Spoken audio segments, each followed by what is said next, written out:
de l'Ouest Hurlant, le festival des cultures de l'imaginaire. Alors bienvenue à toutes et tous pour cette table ronde rencontre un peu particulière pour nous, très importante. C'est une table ronde d'interconnexion, on va le dire comme ça, ou de connexion tout court, parce que c'est notre première édition, donc effectivement, nous avons la chance d'accueillir aujourd'hui deux personnalités très importantes dans ce microcosme de l'imaginaire en France, qui sont deux organisatrices de festivals d'importance en France, consacrés aux cultures de l'imaginaire, principalement à la littérature, mais pas que. J'ai à mes côtés donc Natacha Vazder. Bonjour. Natacha, qui est enseignante, qui est une chercheuse en science-fiction, spécialisée notamment dans la science-fiction française de l'entre-deux-guerres, avec des auteurs d'importance dans ses travaux comme Régis Messac, mais pas que. Tu t'intéresses aussi à Michel Jury, par exemple. Tu es une spécialiste de l'auteur.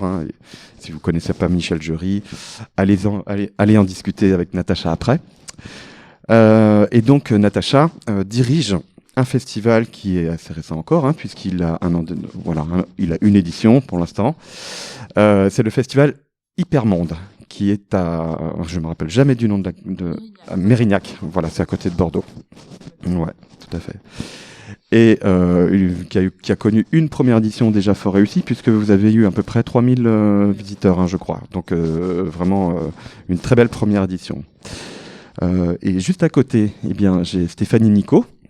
Stéphanie Nicot qui, on va dire, a beaucoup d'expérience dans le domaine des festivals et de la science-fiction, puisque c'est une pointure bien connue depuis de nombreuses années.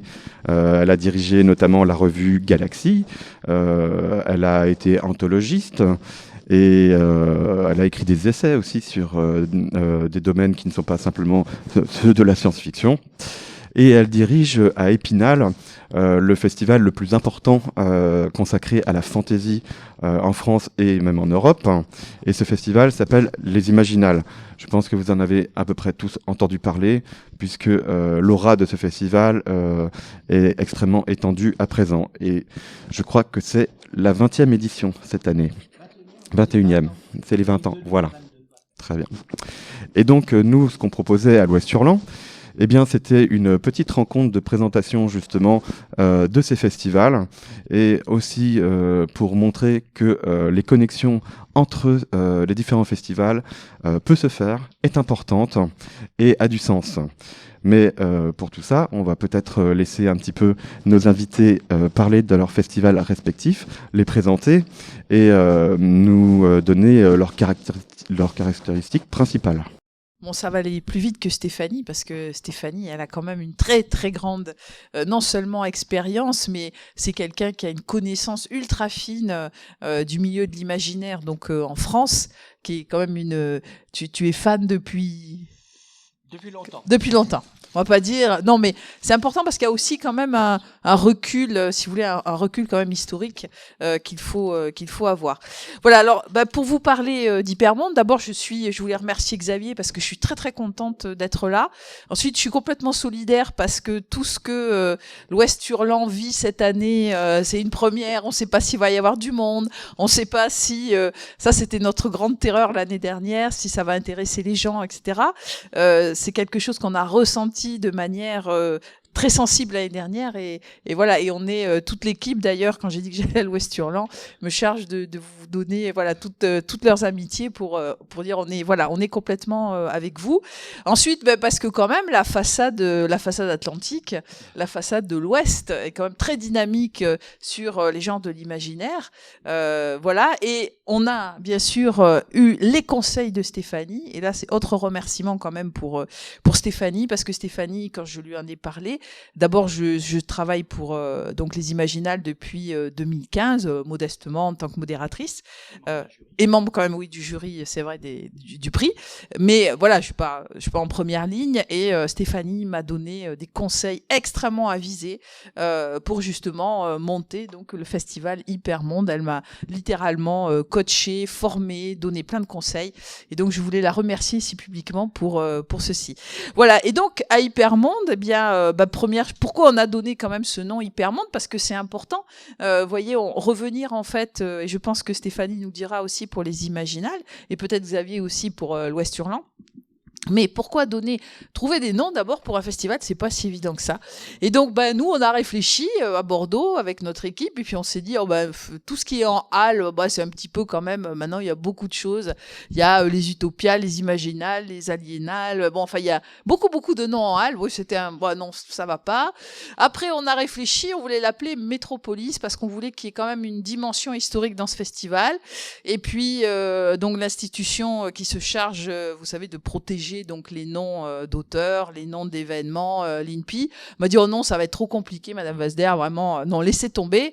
Et puis voilà, et puis on a eu l'idée d'Hypermonde, parce que Hypermonde, en fait, c'est la première collection de science-fiction en France qui a été créée par Régis Messac, mais Régis Messac, malheureusement, est mort en déportation en 1945. Et donc, c'était à la fois un hommage, évidemment, à cet auteur, et en même temps, Hypermonde, parce que comme ça, on va pouvoir embrasser tous les mondes de l'imaginaire, pas que la science-fiction, hein, on y tient évidemment beaucoup. Donc, le nom étant posé, eh bien, après Hypermonde, après, les festivals fonctionnent, si vous voulez, avec une structure de départ qui peut être différente selon les villes. Donc, nous, on a fondé une association qui s'appelle l'Association Hypermonde. On a aussi fondé un label qui nous permet d'intervenir, par exemple, de former les enseignants, les bibliothécaires sur les littératures de l'imaginaire, parce qu'il faut aussi penser à ça pour évidemment diffuser le plus possible ces littératures donc de l'imaginaire dans le grand public, à l'école, les lycées, l'université, etc. Et puis, on s'est réunis, en fait, on a fondé ça avec à peu près un collectif d'une vingtaine de personnes. On a un conseil d'administration qui est très, très large. Et c'était tous les acteurs, en fait, de l'imaginaire sur Bordeaux. Donc, c'est, par exemple, le patron des éditions des Moutons électriques, André-François Ruot. Mais on a aussi des sympathisants. On a d'autres, évidemment, maisons d'édition qui appartiennent à ce collectif. Des universitaires. Il y a mon collègue Franck Celsis, qui est astrophysicien, qui adore la SF, qui est très actif sur les réseaux sociaux et qui est vraiment quelqu'un de tout à fait charmant, ouvert, novateur, voilà. D'autres universitaires, on a un spécialiste par exemple de l'intelligence artificielle. Voilà, en fait, c'est tous les fans de science-fiction qu'on trouvait dans le milieu universitaire qu'on a drainé. Il y avait aussi donc des libraires, il y avait aussi des ingénieurs, des communicants, etc. Enfin, tous les gens en fait qui aimaient bien la science-fiction. Et à mon grand étonnement, eh bien ces gens qui venaient de milieux très différents, qui ne dialoguent absolument pas, eh bien parce qu'on avait ce projet-là, se sont mis à dialoguer et on a vraiment créé un dynamisme extrêmement fort. On s'est aussi allié avec le Bordeaux Geek Festival. Donc nous, c'est un peu différent quand même parce que le Bordeaux Geek est un festival qui est un petit peu plus commercial, entre guillemets. Il y a des stands, ils ont entre 30 et 40 000 personnes, mais c'est vraiment sur la pop culture, donc plus divertissante, on va dire. Il n'y a pas du tout la chaîne du livre, par exemple. Donc on a vraiment ciblé, on s'est allié avec eux aussi parce qu'on voulait pas leur faire concurrence, parce que ça c'est important aussi de faire attention à pas faire concurrence les uns aux autres, travailler ensemble sans se faire concurrence pour pouvoir exister. Voilà, et donc ce collectif a monté ça. Puis la deuxième étape, évidemment, c'est on est une association, à qui est-ce qu'on va finalement donner notre projet, et ce projet, eh bien, on a travaillé avec la mairie de Mérignac. C'est compliqué avec la mairie de Bordeaux parce que la mairie de Bordeaux, c'est une mairie qui est un petit peu toujours sur le reculoir par rapport au culturel. Donc ils étaient intéressés au début, puis on n'a pas eu de réponse après concrète. Où est-ce qu'on s'installe, combien vous nous donnez, etc. Enfin, c'est toujours les problèmes de sous, c'est quand même très embêtant. Voilà. Et par contre, la mairie de Mérignac a répondu présente, et ça a permis d'animer en fait la place de Mérignac, puisque il y a un cinéma, il y a une magnifique médiathèque, c'est la plus grande médiathèque de Bordeaux Métropole que nous avons donc animée avec des salles, etc. Voilà. Donc, vous voyez ici, par exemple, c'est une cité universitaire.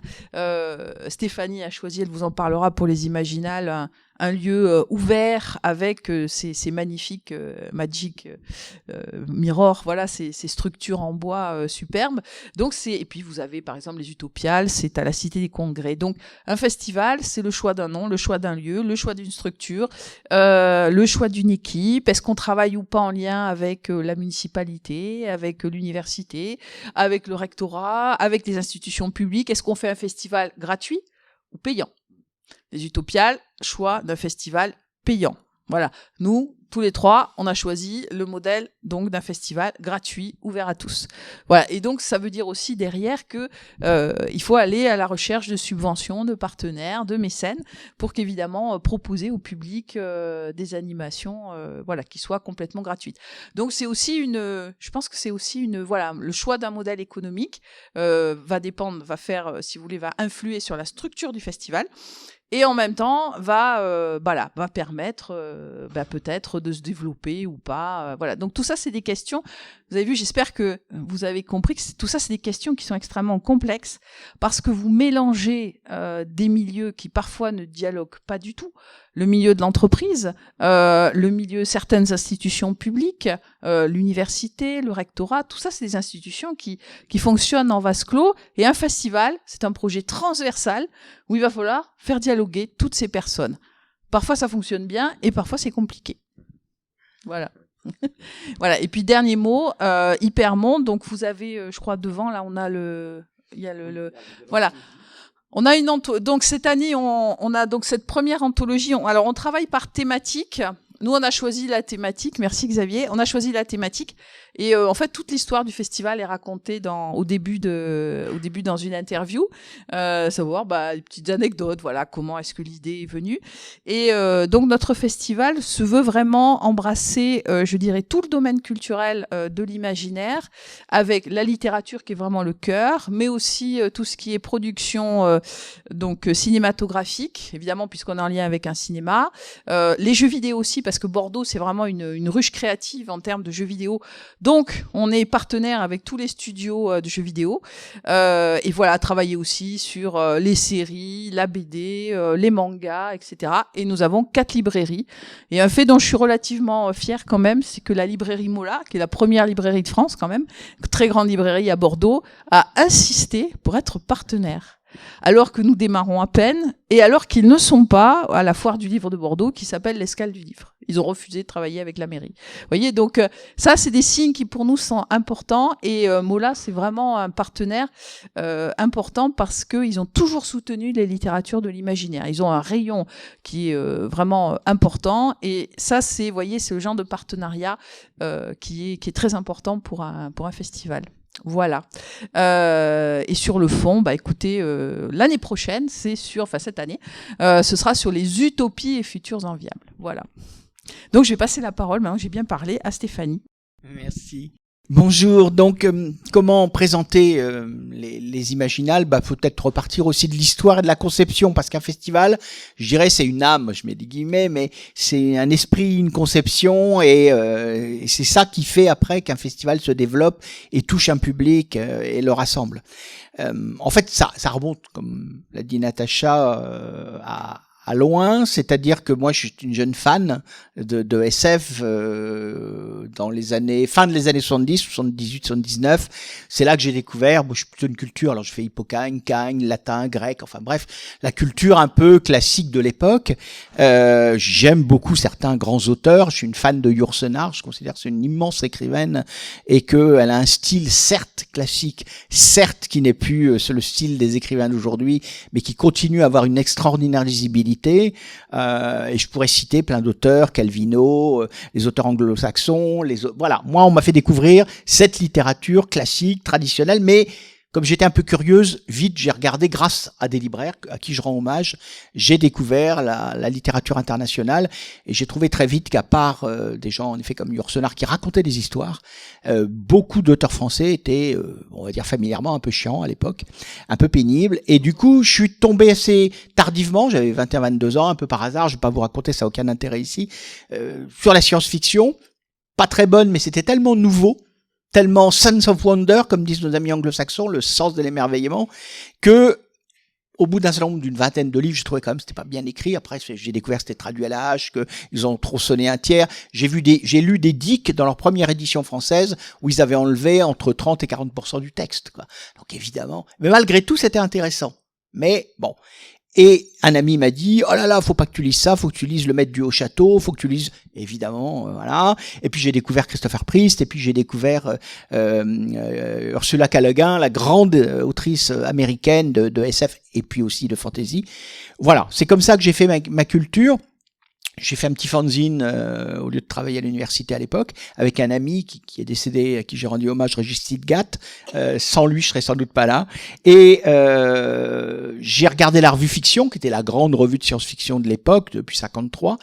Et à ce moment-là, pour aller vite, la revue Fiction a été rentrée en crise. Et le rédac-chef, qui était le premier rédac-chef, est revenu aux affaires. C'était en 1980. Il s'appelait Alain Dorémieux. C'est celui qui a traduit le premier, qui a fait découvrir Philippe Cadic, ce qui n'est pas rien. C'est un grand critique, un grand traducteur, il aussi écrivain. Et puis, c'est quelqu'un qui a été un acteur du milieu. Et comme il n'avait pas beaucoup d'argent pour embaucher son équipe, il a embauché des vieux copains qu'il avait aidés quand il était beaucoup plus jeune. Donc, sniff, comme disait dans sa lettre, chantage au sentiment, les vieux potes. Et puis, des jeunes, parce que nous, on ne demandait que ça, et puis on n'était pas payé cher, ce qui était aussi évidemment un avantage pour lui. Et donc, il nous a aussi donné notre chance. Donc ça a un contexte, et c'est comme ça que je me suis retrouvé, pour vous faire rire, pour vous dire ma naïveté à l'époque. Quand j'étais embauché à Fiction, j'ai reçu une lettre circulaire, on était une quarantaine à la recevoir. Je crois que je suis une des dernières personnes qui en a une. Un jour, je vais la scanner, la mettre en ligne, vous verrez, c'est amusant. C'est écrit à la main, vous verrez, c'est vraiment pour l'histoire du genre, c'est toujours passionnant de voir comment les choses se font.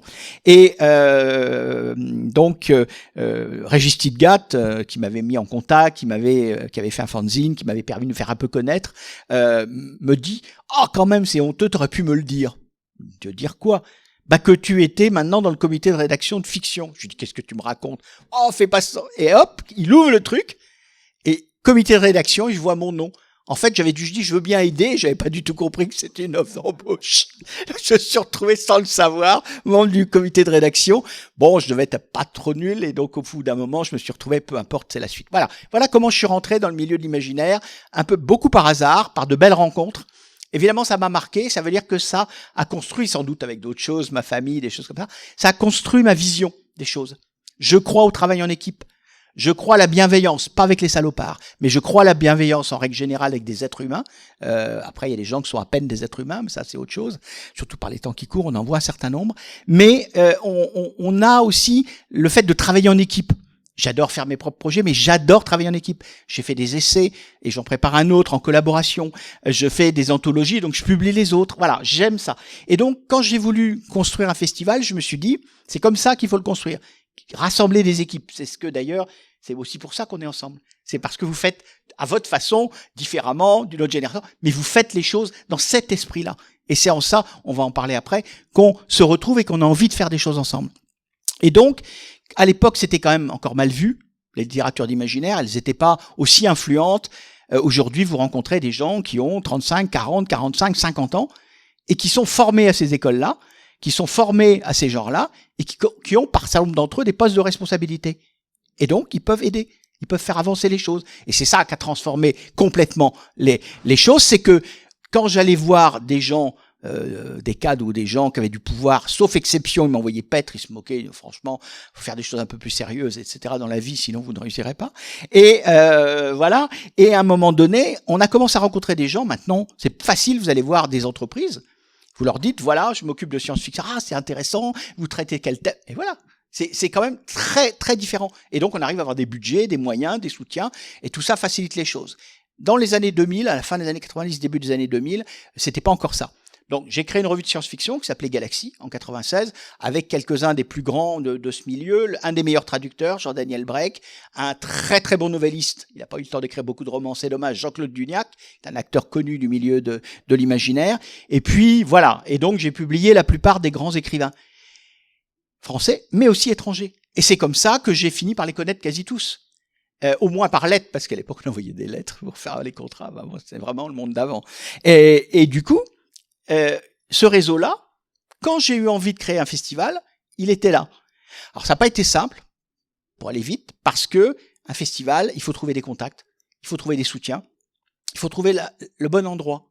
C'est-à-dire la bonne ville d'abord, les bons réseaux, les bons partenaires, les bons financeurs, et c'est pas si facile. J'ai tenté, alors j'ai d'abord travaillé en 2000 avec Michel Lebris, responsable du Festival Étonnants Voyageurs, qui avait osé, ça c'était les signes que ça commençait à changer, en 2000 a osé faire du festival généraliste, festival du voyage, de l'ouverture sur le monde, d'Étonnants Voyageurs, il a osé en faire un festival, une année, un coup de cœur sur la science-fiction. Et donc c'est à ce moment-là qu'il m'a proposé de faire avec lui cette partie de la programmation. Ça m'a aidé à apprendre comment fonctionnait un grand festival littéraire. Et donc, je me suis retrouvé avec toute cette équipe extraordinaire, brillante, qui a marqué la littérature française dynamique et moderne et l'ouverture sur le monde. Et tout de suite, je me suis dit, si un jour je fais un festival, il sera différent parce que moi, je vais faire sur d'autres choses. Mais je vais utiliser des choses qu'ils savent faire. Donc, j'ai appris. Et du coup, je vous passe les détails. J'ai fait plusieurs tentatives. J'ai senti que ça marchait pas. Et une des tentatives qui a eu lieu, c'était à Nancy, où j'habite. Et puis j'ai senti que la ville aimait bien le 19e, aimait bien le début du 20e, aimait bien le prix Goncourt. Ils ont un grand festival littéraire de rentrée, mais lead gen, on va dire mainstream. Bon. Et donc j'avais pas ma place, c'était pas ce genre de projet. Bon, ils auraient dû me le dire, ça m'aurait fait gagner un peu de temps, mais j'ai compris que c'était pas ça. Or j'ai eu la chance que quelqu'un d'Épinal, en l'occurrence proche d'Épinal, en l'occurrence Pierre Pelot, un grand écrivain tout court et un grand écrivain à cette période-là de science-fiction, me connaissent, qui connaissent des gens du secteur culturel d'Épinal, et il nous a mis en contact. C'est le go-between, donc je rends hommage. Sans lui, j'aurais jamais eu l'occasion de les rencontrer. Et donc, on m'a proposé de venir à Épinal passer une journée. Je suis à 60 km. Je suis arrivé en TER. À la gare, on a pris le petit déjeuner. On a mangé ensemble le midi. Pendant toute la journée, on m'a baladé dans la ville pour que je m'approprie la ville. Et il m'a dit, j'ai 3 lieux possibles. Stéphanie, regarde un peu. Qu'est-ce qui te convient ? Qu'est-ce que tu en penses, toi qui n'es pas dans la ville? Et donc, j'ai visité 3 lieux, une cité des congrès. Bon, c'était le congrès d'une ville moyenne de 36 000 habitants. Or, il y avait un festival, déjà en Bretagne, à Nantes, avec une cité des congrès hyper moderne, riche et tout. On aurait paru minable, donc c'était pas la peine. Il y avait un autre endroit qui était chouette, dans la verdure. On appelait ça le port, c'est là où il y a des bateaux, etc. C'est des gravats, comme on appelle, c'est des petits canaux de la Moselle. Sauf que c'était limité dans l'espace, et que donc si on voulait grandir et faire un grand festival, à un moment donné on serait limité, on serait obligé de changer, ce qui est jamais très bon. On peut le faire les premières années, après c'est compliqué. Donc voilà, et j'ai vu un lieu, c'était à quelques centaines de mètres du cœur d'Épinal. Il y avait presque les principaux hôtels du centre, il y avait la gare pas loin, il y avait les restaurants pas loin, et c'était le long de ces fameux gravats de la Moselle. Donc il y a l'eau qui coule, il y a les arbres, il y a le parc, il y a beaucoup de place et on peut s'étendre. Et il y a un parking. Donc on commence à coloniser parce qu'on a besoin d'espace. Voilà, et c'est comme ça que ça s'est fait. Et on m'a dit, est-ce que tu veux faire un festival de science-fiction? Parce que c'est ce que j'avais essayé de monter à Nancy. Et j'ai dit non. Il y avait eu Tolkien, Harry Potter était en cours de publication. Et je me suis dit, non, il se passe des choses, il faut faire plus large, il faut faire un festival de l'imaginaire. Et à ce moment-là, j'ai dit non, on va faire plus large. Festival de l'imaginaire, et on va faire une dominante fantasy, parce que un autre festival qui était en cours de développement était sur la science-fiction. J'ai dit, on va donner un éclairage fantastique, science-fiction, mais on va donner une dominante fantasy. Aujourd'hui, on recentre un peu sur la SF, mais ça reste la dominante, parce que c'est notre histoire. Et c'est comme ça que le festival s'est lancé, avec des auteurs français et étrangers que j'avais publiés dans la revue. J'ai rassemblé les gens qui étaient déjà mes traducteurs, mes interprètes sur d'autres opérations, les gens qui publiaient des nouvelles, les gens qui animaient des débats ailleurs, et je me suis dit, mais vous voulez pas modérer des tables rondes, vous voulez pas? Et j'ai rassemblé une équipe, et je peux vous dire qu'aujourd'hui, elle s'est rajeunie, féminisée. J'ai des collaboratrices dans cette équipe de 25 ans, mais l'équipe de départ, une bonne partie de l'équipe historique, c'est des gens de ma génération ou celle d'après, qui sont là depuis 20 ans. Après, il y a un esprit du festival, mais ça, on pourra en discuter. Qu'est-ce que c'est l'esprit de nos festivals? Et quelles sont les difficultés aussi qu'on peut rencontrer? Est-ce qu'on est libre toujours de nos programmations?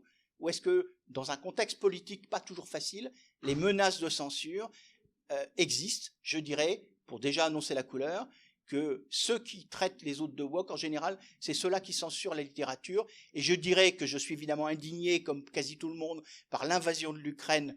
L'Ukraine n'est pas un pays parfait, mais le nôtre non plus. Bon, l'invasion de l'Ukraine par un pays étranger, je trouve que c'est inadmissible, scandaleux, honteux, on peut tout dire de ça, mais que c'est pas pour ça que je vais arrêter de lire des auteurs russes. J'ai peut-être pas envie d'inviter des auteurs de science-fiction russes qui soutiennent la guerre. C'est peut-être pas maintenant que je vais les inviter, mais je vois pas pourquoi je m'interdirais d'inviter un jour un Glukhovski qui vient dénoncer courageusement la guerre et qui, pour pouvoir le faire, a mis sa famille à l'abri en Espagne.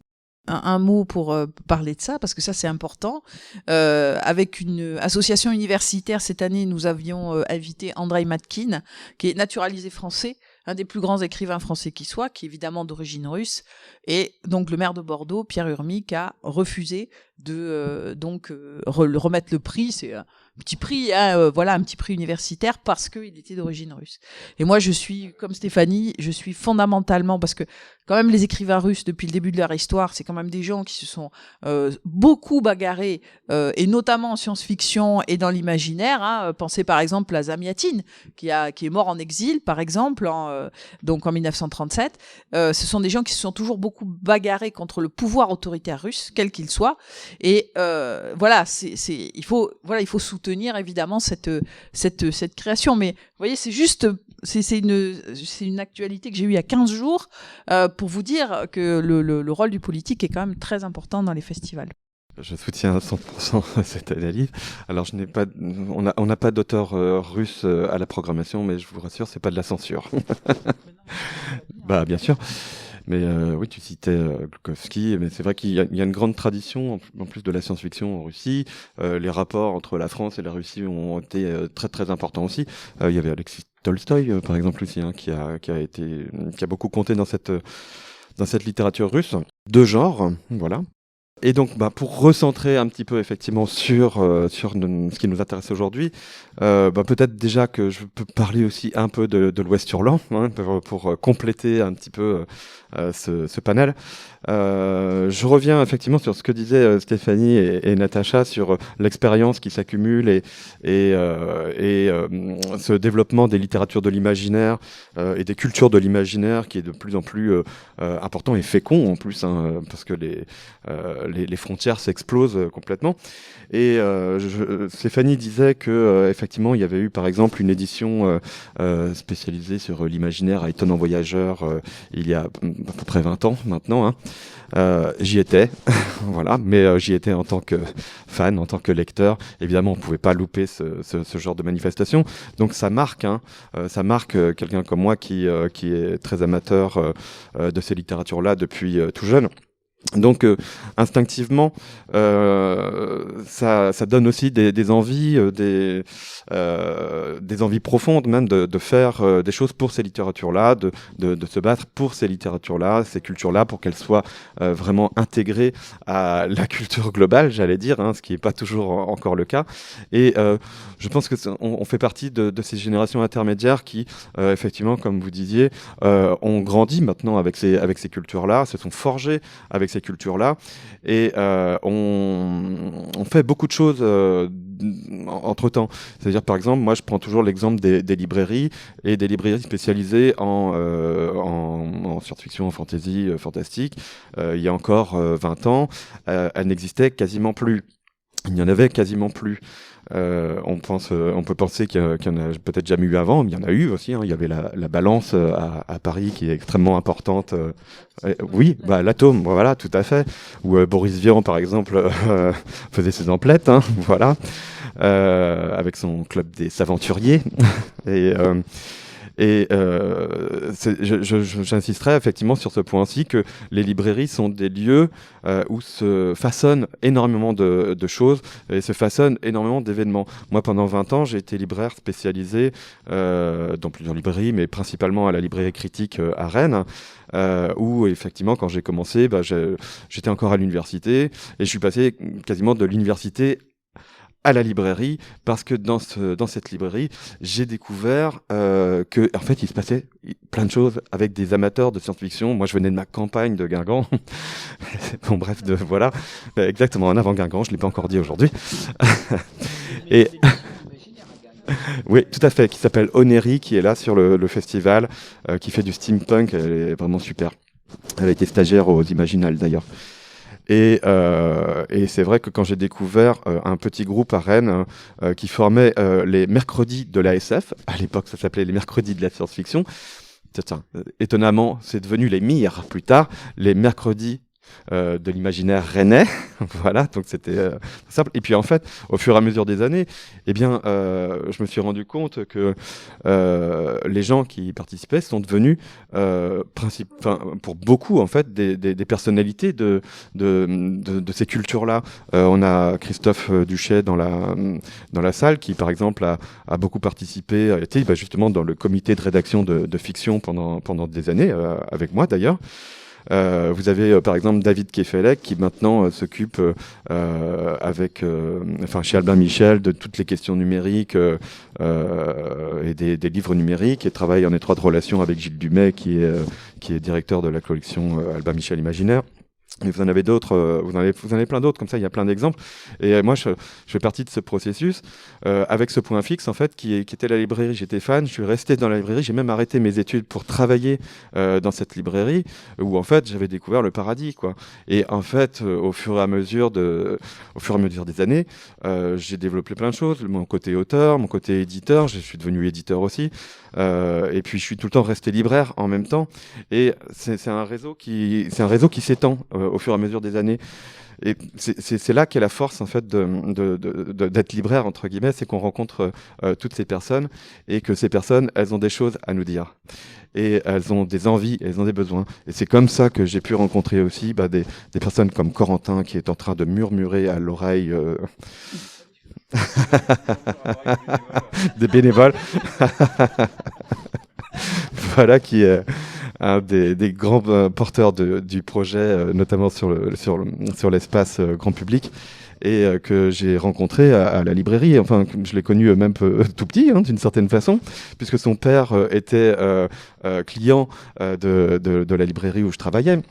Et puis, j'allais dire pareil pour Axel Nouvel, qui est derrière là-bas, qui se cache et se dissimule, qui a porté énormément le projet scolaire de l'Ouest Hurlant. Et lui aussi, je l'ai rencontré à la librairie. C'est j'allais dire un vieux client. Excuse-moi de te traiter de vieux. C'est un vieux client de la librairie avec qui on avait déjà beaucoup d'échanges. Et puis un jour, Axel est venu avec un projet de festival. Corentin est venu avec un projet de festival. Ils ne se connaissaient pas. La connexion se fait autour de, je ne sais plus, d'abord une pizza, je crois. Et puis après, effectivement, ils se sont rencontrés avec Corentin. Et évidemment, voilà, c'est à ça aussi que je sers et que servent les libraires qui font du lien, c'est de mettre les gens en lien. Et moi, j'ai toujours adoré ça dans mon métier. C'était avant tout cette capacité à faire du lien qui me plaisait. Voilà, plus que parfois, j'adore vendre des livres, évidemment. C'est pour ça que j'ai pas voulu être bibliothécaire, mais j'adore vendre des livres. J'adore diffuser cette littérature et savoir qu'on va pas me ramener le livre en plus. C'est très bien, ça arrive parfois quand même. Ça m'est arrivé pour un livre une fois après une dédicace en plus, donc on récupère pas les livres dédicacés, je vous le dis tout de suite. Mais voilà, c'est du lien qu'on crée. Et c'est comme ça qu'on fait évoluer les choses, en mettant les gens en lien. Et j'allais dire, finalement, c'est ainsi que le festival de l'Ouest Hurlant a pu poser ses bases, se forger et se monter avec les énergies communes de gens, comme vous disiez aussi tout à l'heure, qui ne sont peut-être pas censés se rencontrer en fait. Axel est plus effectivement dans le domaine des collèges, de l'université. Il travaillait au collège Rosa Parks à Villejean, ici, dans un quartier prioritaire de la ville en plus. Voilà. Et maintenant, il travaille à l'université. Corentin, lui, était intégré à l'université puisqu'il porte avec d'autres une association de doctorants, principalement, qui s'appelle le Laboratoire des Imaginaires. Voilà, qui a fait déjà un colloque, dédié justement à la fantaisie, voilà. Les actes sont disponibles en vente, voilà, c'est la petite publicité. Pourquoi ils ont créé cette association? C'est que parce que dans le milieu de l'université, en fait, il y avait pas finalement, la rencontre se faisait pas entre l'université et l'imaginaire, et ils se sentaient un petit peu isolés, et ils ont décidé de se regrouper pour pouvoir donner de la force à leur voix, et leur voix, c'est celle de l'imaginaire.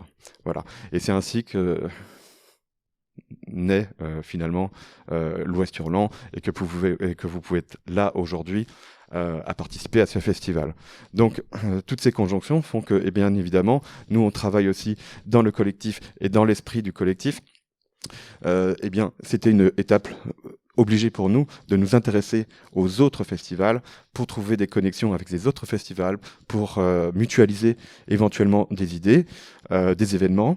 Mais ça, c'est des choses qui vont se forger au fur et à mesure du temps. Et il me semble qu'on a déjà pas mal d'idées dans ce domaine. Peut-être qu'on peut en dévoiler quelques-unes. Évidemment. Natacha? D'abord, faire de la communication pour les festivals évidemment respectifs. Alors bon, les Imaginales, c'est un festival qui existe depuis longtemps, qui a une excellente communication. Donc ça aussi, vous voyez, c'est un point qui est important, la communication, parce qu'il faut avoir vraiment le soutien des institutions.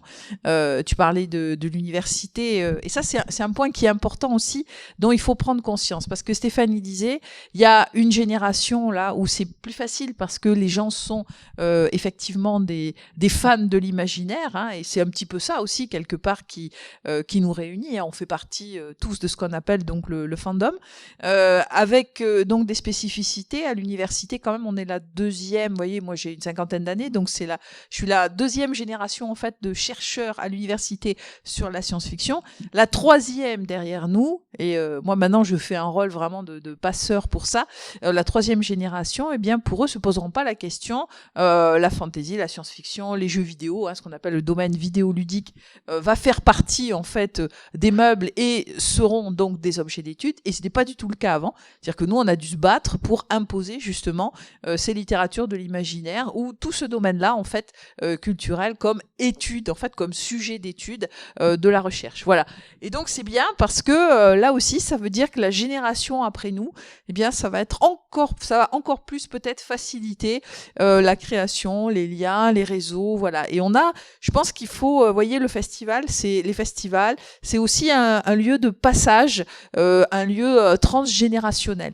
Donc c'est vraiment une intelligence collective qui va transcender le temps et qui transcende justement l'espace. Et pour nos projets, ce qui est intéressant, c'est qu'on a 2 festivals sur la façade ouest, et puis les Imaginales qui sont évidemment à l'est. Et nous, on s'est dit que ce serait bien si on pouvait créer, vous voyez, un axe de l'imaginaire qui parte donc de l'est et qui aille vers l'ouest. Alors, on a d'autres festivals, hein, Hypermonde, par exemple, nous avons été partenaires de Nice Fiction dans le sud, qui est organisé par Sybille Marchetto et Hugo Bellagamba. Voilà, vous voyez, donc vous avez une circulation évidemment des idées. Alors tous les festivals évidemment ne partagent pas cette vision donc évidemment collaborative, mais c'est pas grave, on le fait quand même pour nous.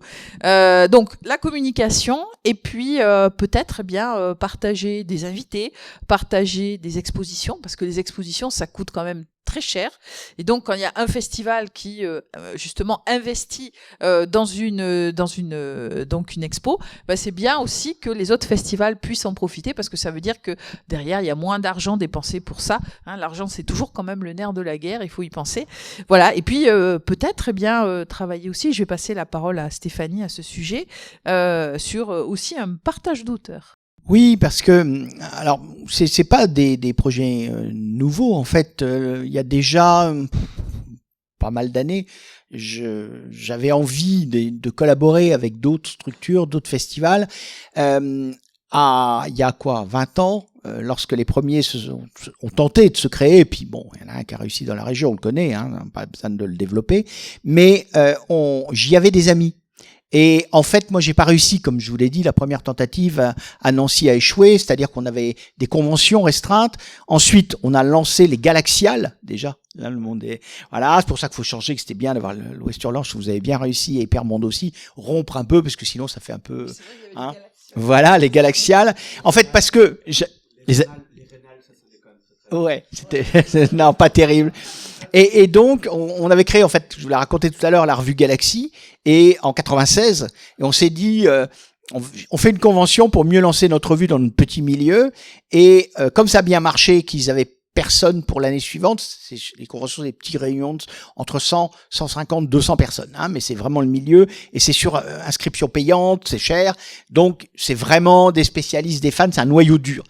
Mais avec l'apparition des festivals, d'ailleurs, les conventions sont en train de réfléchir à leur avenir et comment elles vont évoluer. Elles sont en train d'évoluer. C'était en gros un peu les gros machos de ma génération. Aujourd'hui, ça devient beaucoup plus mixte, beaucoup plus divers. Voilà, ça devient plus sympa, plus inclusif. Donc tant mieux, les choses évoluent. Et ça nous a quand même été utile puisque ce milieu qui était le seul, à l'époque, il n'y avait pas des grands festivals, a soutenu le projet. Et donc 3 années de suite, c'est la seule fois que c'est arrivé dans les conventions, 3 fois de suite, parce que ça a changé de ville chaque année, ça a été Nancy. Du coup, on a eu ce noyau, ce petit budget qui nous a permis de construire autour, avec des aides, des budgets parfois marrants, le 4 étoiles Place Stanislas, qui a été un de nos partenaires. Il nous donnait les salles gratuites de débat et il nous faisait les meilleures chambres à prix coûtant. Pour nos invités étrangers, parce que sinon on n'aurait jamais pu loger aussi luxueusement. Donc c'était sur la place Stan et tout, donc là, ça faisait chic alors qu'on avait très peu d'argent. On avait un copain fan à la Poste qui avait quand même des responsabilités. Il faisait les affiches, il nous les mettait dans leur circuit, il nous imprimait les documents en quadrille et tout. Donc bon, voilà, c'était de la débrouille beaucoup. Et au départ, on était tous bénévoles, on n'était même pas payés pour faire ça. Bon. Au bout de 4 ans, j'ai compris que c'était pas possible. On a donc arrêté. Et puis ensuite, heureusement, j'ai trouvé des contacts qui sont venus me chercher, d'Épinal. Et c'est comme ça que les Imaginales se sont construites cette fois-ci sur des bases plus professionnelles. Voilà. Mais ce qui était fascinant, c'est que Bruno Della Chiesa, qui était donc un passionné de science-fiction, il parle 6-7 langues, il en maîtrise 3-4 à la traduction complètement. Enfin bref, c'était un collaborateur de la revue Galaxy, entre autres pour l'allemand. Donc il nous repérait des textes allemands. Parce qu'on lisait un peu, certains très bien et d'autres comme moi moins bien l'anglais, mais on lisait pas l'allemand, l'italien, etc. Donc on a fait appel à des compétences. C'est aussi comme ça que des amitiés, ces réseaux se sont constitués. Et c'est comme ça qu'à un moment donné, il me dit, voilà, Stéphanie, je vais lancer un festival. Ça va être un festival, de grand festival de science-fiction. Je vais avoir beaucoup de moyens, etc. Je voulais quand même te le dire. J'espère que tu vois pas d'inconvénient. Je lui ai dit, écoute, moi j'échoue. Ah non, si ça marche pas, donc tu peux vraiment y aller, tu vas pas me vexer, au contraire, je me réjouis. Et évidemment, j'ai été invité par lui à modérer, à animer. La revue a eu table ouverte gratuitement. C'est aussi ces réseaux d'amitié, de sympathie, d'estime réciproque, d'envie commune de faire avancer les choses. C'est cet esprit-là qui est le nôtre. C'est pas celui de tout le monde. En tout cas, c'est le nôtre. Et des tentatives de collaboration comme celle-ci, j'en ai faites précédemment. Bon, m'a dit non. Ça nous intéresse pas, bon ben voilà, hein. Je veux dire, les gens sont libres de ce qu'ils font. Et du coup, quand Natacha a lancé les Hyperbondes et quand ensuite Xavier a annoncé le lancement de l'Ouest Hurlant, je me suis dit, parce qu'on se connaissait déjà et qu'on s'appréciait et qu'on avait déjà eu l'occasion de collaborer, de s'inviter, etc., je me suis dit, ben voilà les partenaires avec qui j'ai envie de travailler, avec qui j'ai envie qu'on fasse des collaborations, autour aussi de valeurs communes. Pas une idéologie, des valeurs, c'est pas du tout la même chose. On a des gens autour de nous et dans nos équipes extrêmement divers. Certains, je vous dirais même pas où ils sont idéologiquement parce que je serais un peu gêné, mais humainement, ils sont nickel. Donc je veux pas savoir pour qui ils votent, je le sais en fait, mais bon. Vraiment, pour des gens que moi j'estime recommandables, mais eux, parfois les gens sont pleins de contradictions, sont pas racistes, pas haineux, alors pourquoi je me priverais d'eux, même si je sais que leur vote me choque. Voilà, point. Donc c'est cette vision très ouverte de nos équipes et de nos... Même si je me sens plus en affinité parfois, voilà, sur une vision que je qualifierais d'ouverte et progressiste. Je veux pas la situer, c'est pas le sujet. Ouverte et progressiste. Mais être ouvert et progressiste, c'est aussi pas accepter n'importe quoi, mais accepter les gens quand individuellement ils se comportent correctement. Même si on peut penser qu'idéologiquement ils peuvent nous poser des problèmes et qu'on comprend pas qu'avec un comportement cool, ils aient des valeurs avec 3 paires de guillemets qui sont choquantes d'exclusion. Voilà, c'est comme ça qu'on peut essayer d'être le plus ouvert possible, mais évidemment on n'est pas non plus obligé d'inviter les gens les plus odieux, les plus sexistes, ceux qui se comportent mal et qui en fin de compte nous pourrissent un peu les situations. Donc c'était aussi autour, voilà, on est des gens très divers, on a avec nous des gens extrêmement divers, c'est comme ça qu'on conçoit la littérature et puis les rapports humains, mais c'est aussi, je veux dire, c'est fondamental. Après, il y a les questions de cuisine, d'argent, de mutualisation, tout ça est important, on en a parlé, mais c'est aussi autour des livres, autour de la façon dont on envisage les choses. Et donc, pour conclure sur ce point, je dirais qu'on a envisagé, alors il faut qu'on voit comment le monde pourra partir de l'année prochaine, mais on a envisagé l'idée de chacun choisir un auteur ou une autrice qui nous tient à cœur. Nous, aux Imaginales, j'ai créé ce qu'on appelle le coup de cœur du festival, qui au départ était de 3 petits mois, et maintenant c'est un auteur ou une autrice, en général assez jeune, qui n'a pas encore une carrière complètement construite, développée, qu'on met en valeur. au bout d'au moins 2 livres, 2 romans ou 2 recueils, on dit « Ah là, il faut que vous voyez, en gros, on va pas la révéler, on va pas faire ça, mais on va faire gagner du temps à la personne en lui donnant un énorme coup d'éclairage. » Et par exemple, l'an dernier, c'était Floriane Soulas qui était le coup de cœur. Bien, elle s'est retrouvée avec ces 3 livres en masse, avec des piles, elle disparaissait derrière au début, à la fin, on la voyait bien. Et évidemment, elle a énormément vendu, était mise en avant. Ça aide la carrière des auteurs, c'est comme ça qu'on travaille. Et donc, l'idée qu'on avait, là, c'est Parrain, Marraine, voilà, vous aussi, on a une façon différente de faire, mais ça va dans le même sens. Donc, l'idée aussi, et de se dire, tiens, on peut peut-être aller plus loin. La force de frappe de plusieurs festivals, et on pourra ensuite peut-être associer de plus petits festivals parce qu'on n'est pas des impérialistes, on a une vision ouverte. Ce qu'on va commencer à faire ensemble, on espère en faire un modèle, et ensuite le développer. Je pense qu'on va essayer de voir des gens qui partagent un peu nos conceptions de la littérature, c'est-à-dire de l'ouverture, et qui ont envie de faire les mêmes choses et de travailler dans cet esprit-là, de coopération, d'amitié, d'entraide. L'idée, c'est de chacun choisir un auteur ou une autrice qu'on met en avant l'année, et du coup, on l'exporte dans les 2 autres festivals.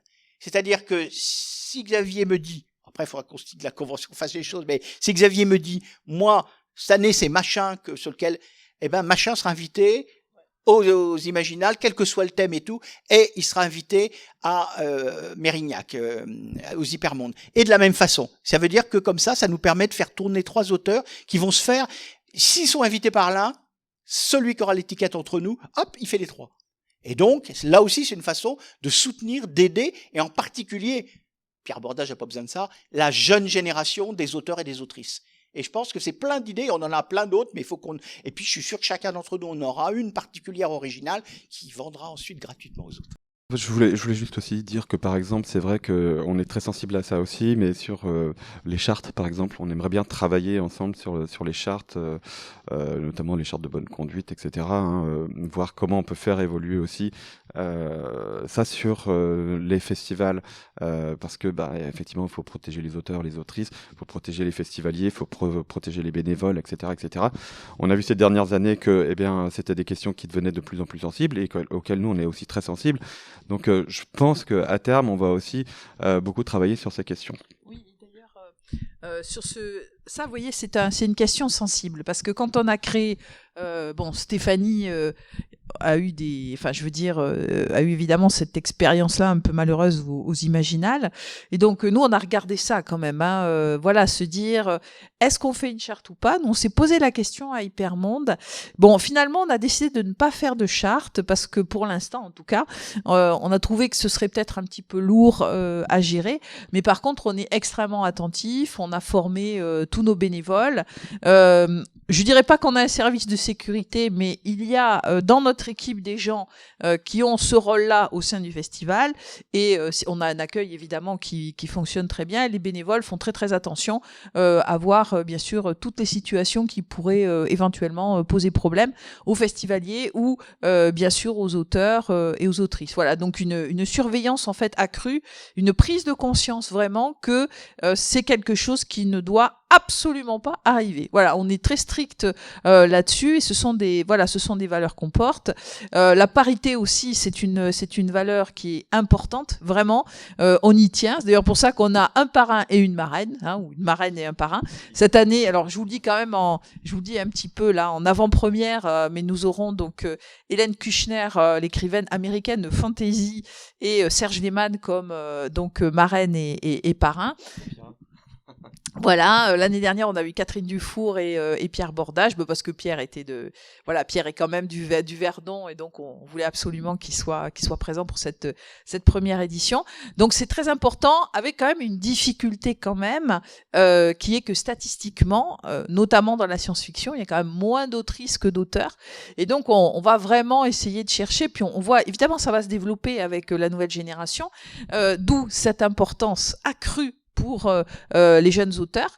Et voilà, et il faut quand même, je pense qu'il faut être, Stéphanie parlait d'ouverture, c'est-à-dire que il faut avoir des auteurs un petit peu plus anciens, parce que ce sont quand même des personnes qui peuvent aussi servir les jeunes auteurs, c'est-à-dire bien mélanger en fait les hommes, les femmes, les générations, parce que je crois que c'est ça vraiment qui va être complètement porteur de cette nouvelle image que nous avons donc qu'on essaie d'avoir tout du moins. Et ces valeurs qu'on essaie d'avoir effectivement dans les festivals. Alors, je voulais dire aussi qu'il y a un autre point, peut-être qu'on n'a pas évoqué, c'est que nous sommes des festivals de province. D'accord, entre guillemets. Il n'y a plus de festival de l'imaginaire dans la région parisienne. Le dernier qu'il y avait, c'était les Rencontres de l'imaginaire de Jean-Luc Rivera, que je salue au passage, que nous connaissons évidemment très bien. La ville de Sèvres a décidé, lors du changement de mandature, de ne pas reconduire les financements pour les Rencontres de l'imaginaire qui existaient depuis, je crois, 16 ou 17 ans. C'était un lieu très important, c'était une journée, mais c'était vraiment un endroit où on pouvait rencontrer très facilement les auteurs, les acteurs donc de la science-fiction et de l'imaginaire aussi, parce qu'il y avait aussi de la fantaisie. Jean-Luc a vraiment été porteur de ce projet pendant des années, avec une place spéciale, c'est pour ça que ça me tient à cœur aussi, sur la science-fiction ancienne. Voilà, il a dû arrêter, et donc à Paris, il n'y a plus rien.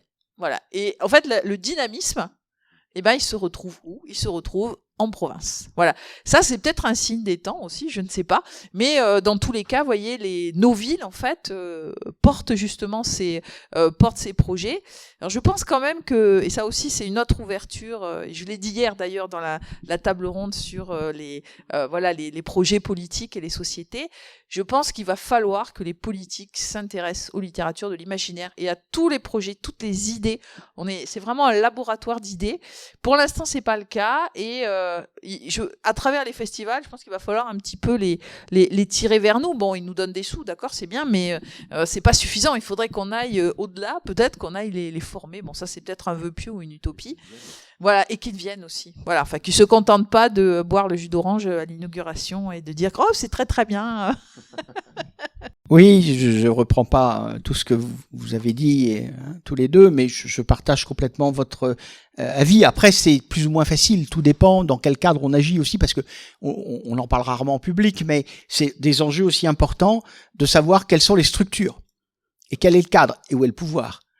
Par exemple, toi, c'est un festival que tu as créé sur une base associative et donc tu es la présidente, donc en gros tu es la chef. Donc si toi tu veux pas qu'il y ait de discrimination, il n'y en aura pas. Voilà, c'est simple.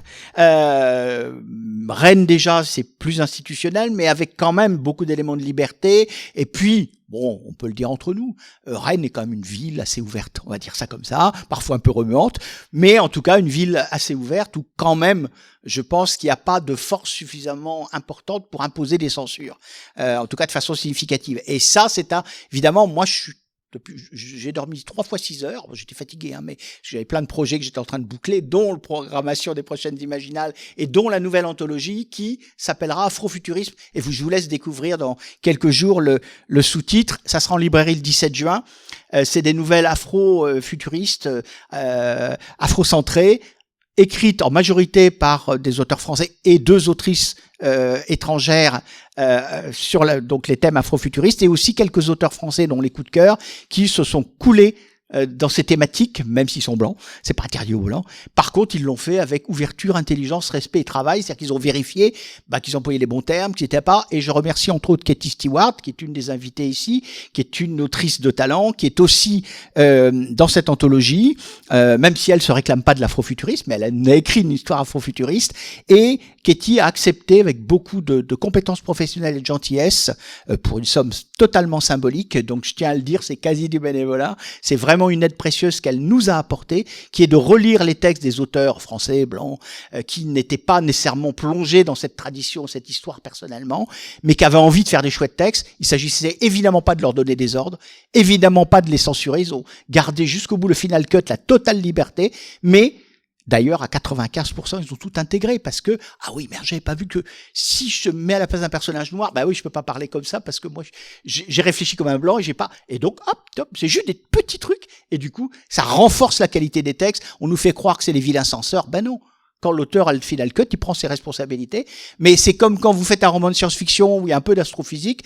Franck Selcis, vous lui passez un petit coup de fil, vous lui envoyez le passage en lui demandant gentiment est-ce que tu peux vérifier que je dis pas une grosse bêtise. Ça choque personne quand il s'agit d'avoir l'astrophysicien, mais dès qu'il s'agit de regarder comment on parle d'une couleur de peau différente, comment on parle d'un pays, comment on parle de valeurs, alors c'est de la censure. Ben non, au contraire, c'est juste de l'éclairage. Et puis après, les gens font ce qu'ils veulent. J'ai qualifié Katie de traqueuse de stéréotypes. non pas sensibility rider comme on dit, sensibilité, ça fait toujours ricaner ce nombre de mecs qui n'ont aucune sensibilité, mais donc évitons ça, ayons un vrai débat, traqueuse de stéréotypes. Ceux qui veulent faire une littérature stéréotypée, mais ils en ont totalement le droit. Après, on verra ce qu'en pensent les lecteurs et le public. Voilà, moi je préfère des livres sans stéréotypes, passionnants, inventifs, après très divers. Bon, je ferme ma petite parenthèse, mais c'était aussi cet état d'esprit. Et sur ce que tu viens de dire, sur la question des chartes aussi, bon, vous savez qu'un éditeur célèbre a fini par se faire jeter de sa boîte, entre autres sous l'impact un peu de l'indignation générale du milieu, l'enquête de Mediapart et puis aussi l'intervention tardive, mais finale d'Hachette, qui quand même a compris que ça allait lui porter tort. Et donc bon... Et suite à ça, il faut savoir quand même que le prédateur et harceleur en question opérait depuis longtemps, que c'était connu de tout le monde, qu'on a alerté, y compris nos tutelles, etc., et que rien ne s'est passé. Ah ben, il y a pas de plainte, on n'est pas sûr, il n'y a pas de preuve, il n'y a pas de procès, toujours les mêmes réponses, et donc laissons le prédateur s'ébattre. Donc, évidemment, ça provoquait ce nombre de débats, de remous, et j'ai cru bon et j'ai eu raison. Moralement, j'ai peut-être pas eu raison professionnellement, j'ai eu raison de prendre position, d'ailleurs à la demande de jeunes autrices qui m'ont envoyé des mails, qui m'ont dit Stéphanie, je sais pas, j'ai peut-être un poids dans ce milieu, une reconnaissance, on a besoin que vous preniez position. Et je savais que je prenais un risque professionnel pour ma carrière. Je l'ai quand même fait. Je ne sais pas si je vais le payer ou pas. Je sens bien que je me suis attiré des haines et des animosités, mais j'ai pris position sur mon compte Facebook et par Twitter. Je crois que mon tweet là-dessus a été lu par plus de 35 000 personnes. Il a été retransmis en anglais aux États-Unis par une amie autrice qui a expliqué le contexte. Il s'était livré aussi à des agressions sexuelles aux États-Unis, au Royaume-Uni. Il avait été dénoncé déjà par des autrices. Et donc, 70 000 vues, etc. Donc ça a pesé. Et ça a été une petite contribution. Bien sûr, je rends avant tout hommage à celles qui ont ouvert le feu le premier, à juste titre, toutes ces femmes qui ont eu le courage de dénoncer, qu'on a traitées d'affabulatrices au début, jusqu'à ce que le nombre et la pertinence de leurs remarques finissent par obliger tout le monde à agir. J'ai proposé de faire une charte. Pour le moment, ça n'a pas été retenu. J'ai proposé de faire des formations aux équipes sur ces questions-là. Pour le moment, ça n'a pas été retenu. Donc, ça veut dire qu'en fonction aussi des structures des festivals, de notre statut, moi, depuis 20 ans, je travaille dans la précarité. C'est-à-dire que je suis sur un siège éjectable. Chaque année, je ne sais pas, avant le mois d'octobre, si je serai reconduite ou pas. Donc, alors qu'évidemment, il faut que je travaille en amont. Voilà, j'ai aussi des conditions. Donc, vous avez plus de liberté que moi. Moi, c'est plus compliqué. Je mène néanmoins bataille pour que les Imaginales qui ont cette image de convivialité la gardent, pour que ça reste un festival ouvert. J'ai moins de liberté de programmation que vous. Parfois, on peut me dire, oh, Stéphanie, elle ose pas trop. Peut-être qu'avec l'âge, elle ose plus. Non, c'est juste que parfois, on me refuse des thématiques. Égalité homme-femme, par exemple, récemment, on m'a dit non. C'est un peu polémique. Donc, c'est pas toujours aussi facile, je le dis en toute tranquillité. Ça veut dire que c'est aussi une bataille pour la liberté artistique, une bataille pour la liberté de programmation. Et moi, je crois à l'importance pour nos festivals d'être des festivals libres. C'est-à-dire qu'on laisse les professionnels de ce milieu libres de leur programmation. On sait ce qu'on peut faire. On sait ne pas faire n'importe quoi. On sait ne pas marginaliser.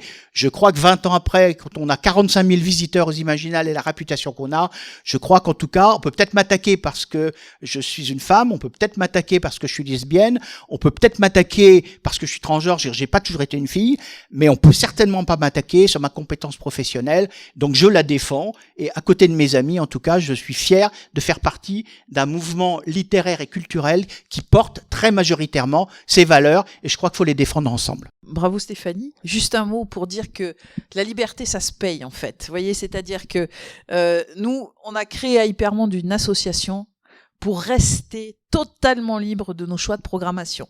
Ça veut dire que au départ, nous avons fondé l'asso avec 0 €. Tout le budget, nous l'avons monté, nous sommes allés chercher des fonds chez les institutions, chez certaines entreprises aussi qui nous soutiennent, mais qui nous laissent complètement libres de notre programmation. Voyez. Donc ça veut dire que quand on est soutenu par des institutions, c'est vrai que quelque part on est un petit peu moins libre. Nous sommes évidemment bénévoles, toute notre équipe est bénévole. Alors il faudra bien sûr qu'à un moment donné on ait des salariés, il faut qu'on ait un petit peu plus d'argent pour ça. Mais cette liberté-là, on s'est dit, on amène un projet à une municipalité, mais on reste maître d'œuvre du projet. Et on voit bien que par exemple pour la partie scolaire, que comme c'est la ville de Mérignac, vous voyez, qui finance en partie, hein, et d'ailleurs on a récupéré les financements pour être libre, parce que ils nous disaient oui, voilà, peut-être cette exposition, elle est pas assez hype, elle est pas assez ci, elle est pas assez ça. On a tout de suite senti que en fait on n'était pas forcément maître d'œuvre, donc on s'est dit non, c'est nous vraiment qui restons maître d'œuvre du projet. Mais ça veut dire quelque part que voilà, on est dans une sorte d'autonomie, et qu'il faut aller vraiment, on a ce travail-là d'aller chercher des fonds pour faire vivre le festival. Et malheureusement, je crois que ça va être le mot de la fin, puisque on a un petit peu dépassé déjà, sauf s'il y a une question ou deux. Voilà. Il y a 5 minutes encore pour les questions.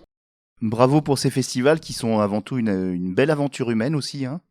Et puis, je pense que... Mais je voulais revenir juste sur une petite, un petit avis pour rebondir sur la petite polémique avec l'anomalie de Letellier. Est-ce que vous avez dans le futur, ou vous l'avez déjà fait, ou vous le faites et je suis pas au courant, je suis désolé, un petit décloisonnement vers la littérature générale pour inviter justement, et puis voilà, que ça s'apaise tout ça et que les littératures de genre, les genres de l'imaginaire soient plus considérés comme faisant partie de la culture et pas que de la pop culture. Je tiens à signaler déjà qu'il y a un auteur qui est plus littérature générale, qui est invité du salon, qui s'appelle Alexis Fichet et qui a publié un superbe roman inspiré d'ailleurs de Villiers de l'Isle-Adam qui s'appelle L'Andréide, et c'est avant tout un homme de théâtre, hein. Il y a une troupe en plus à Rennes et tout, c'est super, il va chez les gens en plus faire du théâtre, c'est trop bien. Et je pense qu'il y a des portes et des accès là-dessus, bien évidemment, rien n'est fermé, mais je vais laisser répondre mes invités. Très rapidement, oui, alors ça je pense que c'est un point d'achoppement, vous avez parfaitement raison de le souligner, c'est-à-dire que nous on voudrait pas qu'il y ait une ghettoisation en fait des gens de l'imaginaire, ce qui a déjà été quand même remarqué d'un point de vue historique. Alors c'est compliqué parce que souvent nos éditeurs, alors on a déjà nous par exemple des éditeurs qui quand même ne font pas que du genre, qui éditent aussi de la blanche. On invite des éditeurs qui sont un petit peu à la marge, je dirais de peut-être des littératures de l'imaginaire qui sont pas spécifiquement, je pensais par exemple à l'Arbre Vengeur qui fait du polar, qui fait de la littérature blanche. Cette année on a invité 2 ou 3 auteurs de littérature blanche. Ce qu'on voudrait, c'est un peu compliqué en fait, ce serait que on ait des parrains en fait qui viennent par exemple du monde du cinéma, parrains et marraines du monde du cinéma. J'ai contacté par exemple Josiane Balasco qui est une grande fan de SF, et ce serait voilà des figures comme ça. On a essayé d'inviter Colline Serrault cette année, mais pas de réponse de la part de son agente, et c'est compliqué quand même aussi. Je pense et c'est pour ça que c'est important le partenariat avec la librairie Mola, parce que il va falloir effectivement élargir ce panel pour d'invités pour effectivement sortir en quelque sorte de cette différenciation. Mais Hervé Letellier on l'a invité à Bordeaux-Montaigne, il ne parle pas de science-fiction. Vous voyez, alors que c'est un livre de science-fiction qu'il a écrit quand même. Donc il y a quand même une petite barrière avec les éditeurs de la Blanche qui publient science-fiction et fantasy. Je pense par exemple à Actes Sud avec sa collection de exofiction qui fait ou de la fantasy ou de la SF, mais qui dit pas que c'est de la fantasy ou de la SF. Donc il y a quand même aussi, je pense, un problème de filière un peu commerciale, de collection, qu'il va falloir. C'est peut-être un combat à mener justement dans les années à venir. Vous avez parfaitement raison. Je suis totalement d'accord. Puis je pense que vous avez senti que nous, justement, on fait partie aujourd'hui, on est majoritaire de façon très écrasante, mais dans le temps, moi j'étais minoritaire sur cette idée-là, c'est-à-dire élargir, ouvrir. C'est-à-dire qu'il y a une culture de ghetto qui s'était créée par réaction. Hein. On regarde dans l'histoire, des populations, des groupes humains, quand ils sont ghettoisés, finissent par réagir en protection du ghetto, ce qui est normal. À un moment donné, quand on sent que c'est possible, on a créé la forteresse et on en sort. Pour des offensives, puis on peut dire moi je suis un peu comme ça, on conquiert les choses et puis parfois on coopère puisque c'est à nouveau ça. Et pour la littérature générale, en fait, il y a en effet exactement ce qu'ils sont dit, c'est-à-dire qu'aujourd'hui, c'est pas nous le problème, c'est les autres. C'est-à-dire que Letellier, pour des raisons de vente, d'image et de demande de Gallimard, ne veut pas. Alors, il a eu quand même 2 critiques des critiques reconnus qui ont cité le mot science-fiction. Ils sont obligés de faire avec. Donc, il le cache pas totalement, mais il ne le revendique pas publiquement. Il dénonce pas la science-fiction. Après avoir dit que c'était pas du fantastique. Donc, une histoire où un avion se dédouble, c'est pas du fantastique, c'est quoi?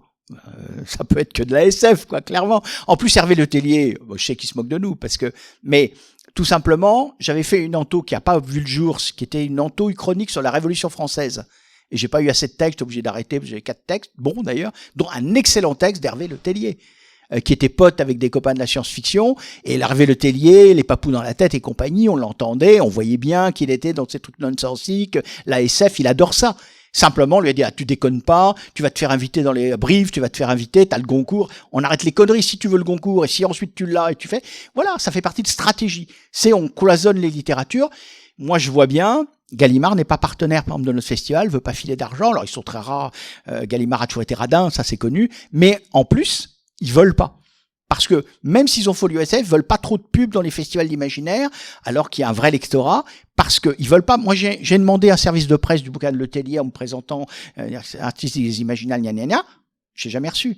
Et c'est régulier. C'est-à-dire, c'est rare quand je demande un livre en service de presse, alors qu'ils en donnent plein, de littérature pour les Imaginales. Il faut exprès de pas l'envoyer. Parce qu'ils veulent pas, surtout. Et ils veulent pas venir. Si on en fait une invitation, il est pas libre, ou souvent on nous répond pas. Alors que sinon tout le monde nous répond, jamais de difficulté, quoi. Voilà. À part peut-être Stephen King qu'on n'a pas réussi à voir tous les trois, mais je dis en plaisantant, à part King, Martine. Dans le temps, on l'avait. Hein. Martine et évidemment, comment elle s'appelle, la Britannique d'Harry Potter, Rowling. Mais à part ces quelques noms-là, on a à peu près tous les auteurs qu'on veut d'une année sur l'autre, quoi. Voilà, ou à 2 ans. Donc, il y a un vrai problème. Oui, on est pour. On va le faire, et je donne un exemple, c'est le Goncourt d'il y a 2 ans, qui est un Vosgien, qui a écrit en fait du roman noir, même s'il l'a pas présenté comme tel, mais après lui dans les interviews, et il a recommandé publiquement les festivals. Alors, si moi dans ma jeunesse j'avais un festival aussi génial que les Imaginales, eh bien ça va, voilà. Et lui, il va venir aux prochaines Imaginales en ami, et je l'ai déjà eu au téléphone, il m'a dit, mais écoute, une année où tu veux, moi je viens parler, pourquoi je trouve ça génial l'imaginaire, même si moi j'écris du polar. Donc, j'ai prévu une sorte de café littéraire spécial avec des transfuges, entre guillemets, des gens qui, écrivant de l'imaginaire ou aimant l'imaginaire, même s'ils écrivent autre chose, sont susceptibles de venir parler dans nos festivals. C'est comme ça qu'on va faire. Oui, on va dans ce sens-là. Et oui, on va réussir parce que les barrières, on les abat les unes après les autres. On a réussi à l'université. Aujourd'hui, on est l'avenir, non pas impérialiste de dire la seule bonne littérature c'est la SF, la fantasy, le fantastique. Moi je lis d'autres choses, même si je lis beaucoup professionnellement. Je crois qu'on va réussir et on va le faire. C'est plutôt les institutionnels les plus réacs, les vieilles gardes, le masquer la plume que j'adorais quand j'étais jeune, jusqu'au moment où j'ai compris qu'ils étaient gros-temps et qu'ils étaient plus capables de s'intéresser à la modernité. Et des fois ils ricanent quand ils voient un livre de SF parce qu'ils sont obligés d'en parler parce que tout Damasio, ils comprennent rien. On n'aime pas, mais ils comprennent rien. On voit bien, ça échappe à leur logiciel, clairement, ils n'ont pas su réinitialiser. Juste pour conclure, une petite anecdote qui rejoint un petit peu ce que vous dites, c'est que quand Bernard Werber a publié les fourmis chez Albin Michel, il a demandé pourquoi, évidemment, il n'était pas publié dans la collection science-fiction. Et on m'a rapporté qu'on lui a répondu que, attention monsieur Werber, la science-fiction en France, c'est 3000 personnes plus ou moins sectaires. Mais c'est en train de changer. Vous inquiétez pas, l'image. Mais Bernard Werber nous a fait l'amitié. Je l'avais rencontré à Saint-Malo en 2000 à Étonnant Voyageur. On avait mangé ensemble. Il est très sympa en privé, plus qu'en public parfois, et très sympa en privé. Et il avait, avec amitié, alors qu'on était un tout petit festival de 2000 personnes, il avait accepté 2-3 années de suite de venir. C'était pour nous aider. Et de temps en temps, il parle de science-fiction, il dit un mot pour des auteurs, des livres qu'il a aimés. Lui n'a jamais craché dans la soupe, donc soyons sympas avec lui. Après, il a ses qualités et ses défauts. Mais au moins, il n'a pas honte de dire qu'il aime la science-fiction et de recommander, et il est venu nous aider. À l'époque, on en avait besoin. Donc, merci à Bernard Werber. Eh bien, merci à toutes et toutes d'avoir assisté à ce petit déjeuner Imaginal Hypermonde.